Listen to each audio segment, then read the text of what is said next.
பஹல்காம் தாக்குதலை தொடர்ந்து பாகிஸ்தான் மீது மத்திய அரசு வெவ்வேறு விதங்களில் நடவடிக்கைகளை எடுத்தபடியே இருக்கிறது.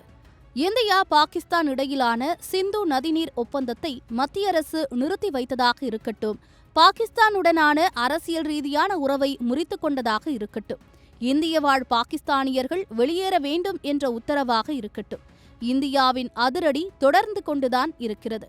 நிலைமை இப்படி இருக்க, நெருக்கடியை எதிர்கொள்வதற்கு பாகிஸ்தானும் தன் தரப்பில் ரெடியாகி வருவதாக தகவல்கள் தெரிவிக்கின்றன. குறிப்பாக எல்லைப் பகுதியில் எல்லை கட்டுப்பாட்டு கோட்டுக்கு அருகே இருக்கக்கூடிய கிராமங்களில் எல்லாம் மக்கள் வெளியேற்றப்படுகிறார்கள் என்றும், பள்ளிகள் அனைத்தும் மூடப்பட்டு அவை அனைத்தும் பயிற்சி மையங்களாக மாற்றப்பட்டிருப்பதாகவும் AFP வெளியிட்டுள்ள செய்தி குறிப்பிடுகிறது.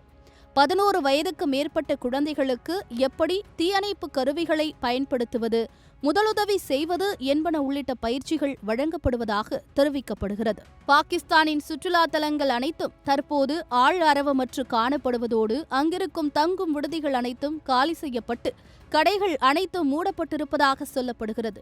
மேலும் எல்லையிலிருந்து 3 கிலோமீட்டர் வரையுள்ள கிராமங்களில் பங்கர் அமைத்து பெற்றோர் தங்கள் பிள்ளைகளுடன் தஞ்சமடைந்திருக்கிறார்கள் என்றும், பாகிஸ்தான் ஆக்கிரமிப்பு காஷ்மீர் பகுதியில் மக்கள் அடுத்த 2 மாதங்களுக்கு தேவையான உணவுப் பொருட்களை வாங்கி சேமித்து வைத்திருப்பதாகவும் கூறப்படுகிறது. அதேபோல அனைவருக்கும் உணவு, மருந்து மற்றும் அடிப்படை வசதிகள் கிடைப்பதை உறுதி செய்வதற்காக பாகிஸ்தான் அரசு ஆக்கிரமிப்பு காஷ்மீரில் $3.5 மில்லியன் பணத்தை தயாராக வைத்திருப்பதாக கூறப்படுவது பாகிஸ்தான் போர் அச்சத்தில் பிடிபட்டுள்ளதையே வெளிச்சம் போட்டு காட்டுகிறது.